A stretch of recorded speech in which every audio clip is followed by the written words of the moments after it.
ارادہ یہی ہے کہ انشاءاللہ آج ہم حضور کی معراج بیان کریں گے۔ اللہ کے حبیب علیہ السلام حضور کے معجزات میں سے ایک معجزہ ہے واقعہ معراج۔ یہ بہت تفصیل کے ساتھ کتابوں میں آیا ہے۔ بیان کیا جاتا ہے کہ ام المومنین حضرت خدیجۃ الکبریٰ رضی اللہ تعالیٰ عنہ کا وصال ہو گیا۔ حضور کے مشفق و مہربان چچا حضرت ابو طالب کا بھی وصال ہو گیا۔ یہ دونوں مشفق و مہربان ہستیاں دنیا سے کوچ کر گئی، کیونکہ یہ دونوں حضور علیہ السلام کو تسلیاں دیتے تھے حادثات پر، کفار کے دل دکھانے پر۔ حضور علیہ السلام کو کفار جو تکلیف پہنچاتے تھے، یہ دونوں بڑے مشفق و مہربان تھے۔ اب ہوا یہ کہ دونوں ہستیاں وصال کر گئی۔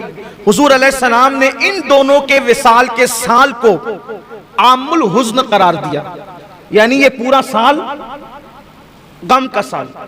کسی کی بھی میت پر 3 دن سے زیادہ سوگ نہیں ہو سکتا، لیکن یہ دونوں ہستیوں کے انتقال کے پورے سال کو حضور نے عام الحزن غم کا سال قرار دیا۔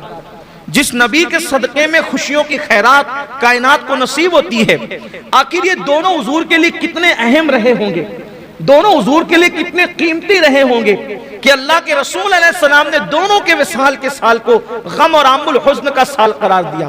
بہرحال اب جب اماں خدیجہ بھی وصال فرما گئی اور حضرت ابو طالب جو کہ مکہ المکرمہ کے سردار تھے، کعبے کے متولی تھے، اور ان کی موجودگی میں کفار ناہنجار حضور علیہ السلام کو بہت زیادہ کھل کر کے اذیت اور تکلیف دینے کی ہمت نہیں کرتے تھے، یا اگر وہ دیتے بھی تھے اذیت اور تکلیف تو جناب ابو طالب بیچ میں رکاوٹ بن جاتے تھے، آڑ بننے کی کوشش کرتے تھے اور تسلیاں بھی دیتے تھے۔ لیکن اب ان کی ایذا رسانیاں اور بڑھی اور اب وہ بے لگام ہوئے، اب ان کے لیے کوئی رکاوٹ نہ رہی، تو حضور اکرم صلی اللہ علیہ وآلہ وسلم کو انہوں نے تکلیف اور اذیت زیادہ کر دی۔ حضور علیہ السلام ان کے دکھوں سے، ان کی تکلیفوں سے بے چین اور بے قرار ہو کر اپنی چچا زاد بہن حضرت سیدہ ام ہانی بنت حضرت ابو طالب اور حضرت علی پاک کی سگی بہن، ان کے گھر میں اللہ کے رسول علیہ السلام آرام کے لیے تشریف لائے۔ حضرت سیدہ ام ہانی رضی اللہ تعالیٰ عنہ، ان کا مکان کچھ دنوں پہلے تک حرم کے اندر تھا، مسجد کے اندر تھا، کیونکہ جب حرم کی توسیع کی گئی تو مکانات کو اندر کر لیا گیا، تو ان کا مکان بھی اندر آ گیا۔ تو اللہ کے حبیب علیہ السلام آرام فرما رہے ہیں، اور وہ رجب المرجب کی 26 تاریخ کا سورج غروب ہو چکا ہے اور 27ویں تاریخ طلوع ہو چکی ہے۔ معراج مصطفیٰ کی تاریخ کون سی ہے، اس میں مختلف اقوال ہیں، لیکن جمہور کا قول یہ ہے، اکثریت کا قول یہ ہے کہ وہ رجب کی 27 تاریخ ہے۔ آج مجھے واٹس ایپ پر ایک مفتی صاحب کا فتویٰ بھی پڑھنے کو ملا، حالانکہ میں زیادہ اہمیت نہیں دیتا ایسے لوگوں کو، لیکن چونکہ صرف 2 جملوں میں کہ لوگوں کو اس کی غلط فہمی کا ازالہ ہو جائے، یہ اس میں لکھا تھا کہ کسی حدیث سے ثابت نہیں ہے کہ معراج 27ویں رجب کو بھی، بلکہ یہاں تک مفتی صاحب نے لکھ دیا کہ کسی ضعیف سے ضعیف حدیث سے بھی ثابت نہیں ہے کہ معراج 27ویں رجب کو بھی۔ میں کہتا ہوں مفتی صاحب، اگر آپ کا مطالعہ اتنا قلیل ہے، پہلی بات تو کہ آپ کو کوئی ضعیف سے ضعیف حدیث ہی نہیں ملی، تو کم سے کم ہم معراج پڑھنے والوں سے ہی مشورہ کر لیتے لکھنے سے پہلے کہ آپ کو ہم بتا دیتے، آپ کو بتا دیتے ہم کہ اکثر لوگوں نے لکھا، چلیں ہماری طرف نہیں آتے، آپ اپنے گھر کی کتابیں پڑھ لیتے تو آپ کو کم سے کم جو ہے وہ یہ معلومات ہو جانی چاہیے تھی۔ اب میری طبیعت یہ سب باتیں کرنے کا جی نہیں چاہتا، کیونکہ برسوں پہلے 50 مرتبہ جواب دیا جا چکا ہے، پھر بھی بات بار بار وہی ریپیٹ کر کے لاتے ہیں، تکلیف ہوتی ہے۔ امت کہاں جا رہی ہے، قوم کے حالات کیا ہیں، بس انہیں انتشاری کی پڑی ہے، ثابت نہیں۔ اچھا میں ایک بات کہتا ہوں، صرف حجت قائم کرنے کے لیے آپ کہتے ہو کہ 27 رجب کو معراج نہیں ہے، کسی ضعیف حدیث میں بھی یہ بات موجود نہیں ہے۔ میں صرف اتنا کہہ دیتا ہوں، سبحان الذی اسری بعبدہ لیلا من المسجد الحرام الی المسجد الاقصی الذی بارکنا حولہ لنریہ من آیاتنا انہ هو السمیع البصیر۔ اس کا مطلب کیا ہے؟ قرآن سر پہ رکھ کے اس کا ترجمہ کر دو مفتی صاحب کہ اس کا مطلب کیا ہے؟ مطلب یہی تو آپ نے بھی لکھا ہے کہ پاک ہے وہ ذات ہر عیب سے جو رات کے تھوڑے سے حصے میں لے گئی اپنے بندے خاص کو مسجد حرام سے مسجد اقصی تک۔ اب آپ مجھے بتائیں، چلے یہیں تک کہ معراج مان لے، اسرا مان لے، تو یہ بتائیں کہ جب 27ویں رجب کو یہ واقعہ پیش نہیں آیا تو کس تاریخ کو پیش آیا وہ آپ بتا دیں۔ ہمارے نزدیک یہ واقعہ 27ویں رجب کو پیش آیا ہے، ہم 27 کو منا لیتے ہیں۔ تمہارے نزدیک جس بھی تاریخ کو پیش آیا ہے تم اس تاریخ کو منا لو۔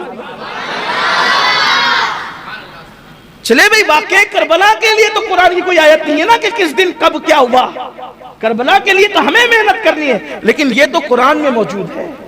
اتنا بھی تو قوم میں فساد برپا مت کرو۔ یہ بھی بات کہی جاتی ہے رجب کا کوئی روزہ رکھنے کی دلیل نہیں ہے۔ ہم کہتے ہیں آپ نے پڑھا کیا ہے؟ پھر فقہ میں پڑھا کیا ہے آپ؟ پھر مجھے تکلیف ہوتی ہے تو میں تھوڑے سخت جملے کہتا ہوں، پڑھنے گئے تھے یا چھیڑخانیاں کرنے گئے تھے؟ کیا کرنے گئے تھے آپ؟ مجھے تکلیف ہوتی ہے اس پر۔ رجب میں کوئی روزہ رکھنا ثابت نہیں ہے۔ ارے نادان، وما خلقت الجن والانس الا لیعبدون کا مطلب کیا ہے؟ جب کہہ دیا کہ یہ عبادت نفل ہے، نفل، تو نفل کے لیے کسی ثبوت کی ضرورت ہی نہیں ہے، کیونکہ جو نفل ہے وہ عبادت ہے، اور انسان تو پیدا ہی عبادت کے لیے ہوا ہے۔ جس دن چاہو روزہ رکھ لو، جس دن چاہے عبادت کر لو، جس دن چاہے نوافل پڑھ لو، اس کے لیے ثبوت کی کیا ضرورت ہے؟ قرآن کہہ رہا ہے کہ تمہیں عبادت کے لیے پیدا کیا۔ جب پیدا ہی عبادت کے لیے ہوئے تو پیدائش سے لے کے مرے دم تک عبادت کرتے رہے، تو بھی حق تو یہ ہے کہ حق ادا نہ ہوا۔ آپ کیسی بات کرتے ہیں؟ پڑھے لکھے ہو، ذرا اچھے سے رہو، ورنہ پھر ہمیں اپنی پرانی روش پہ آنے پہ مجبور مت کرو۔ رجب کے کنڈے پھر لے کر آتے ہو، 22 کو نہیں کر سکتے، 22 کو نہیں کر سکتے، ٹھیک ہے بھائی ہم 22 کو کرتے ہیں، تم کب کر سکتے ہو؟ چلو تم کرو۔ تم کہتے ہو نا 22 کو نہیں کر، تم کرو نا، کب کر سکتے ہو؟ کرنا تو ہے نہیں آپ میں اتنی ہمت تو ہے نہیں، پھر آپ کیوں اس طرح کی بات کرتے ہو؟ یہ ہماری اپنی طبیعت ہے، چاہے 22 کو کرے چاہے تبھی کرے۔ کہتے نہیں وہ ذرا وہ کرتے ہیں تو ان کے یہاں فاتحہ نہیں ہوتی، ہمارے یہاں فاتحہ ہوتی ہے۔ ان کے یہاں صحابہ کو گالیاں دیا جاتا ہے، ہمارے یہاں فاتحہ میں اہل بیت کے نام کے ساتھ صحابہ کے نام بھی پڑھے جاتے ہیں۔ اس لیے اس طرح کی بات نہ کرو، جو کرتا ہے کرنے دو، کیوں لڑائی جھگڑے کی بات کرتے؟ پوری امت کورونا کی مہاماری میں پڑی ہوئی ہے، یہی پڑی ہوئی ہے۔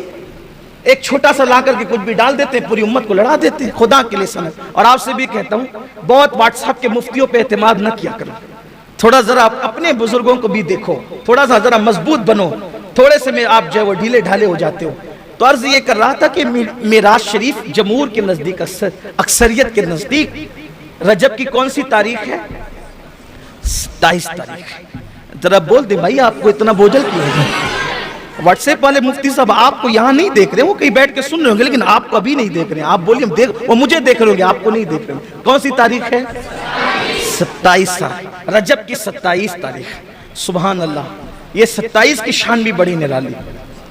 27 رجب ہے اور ہجرت کو 1 سال باقی ہے، ہجرت سے 1 سال پہلے معراج بھی، اس کے بعد ہجرت ہوئی۔ اچھا، یہ سیرت کی اکثر کتب میں موجود ہے کہ رجب المرجب کی 27 تاریخ۔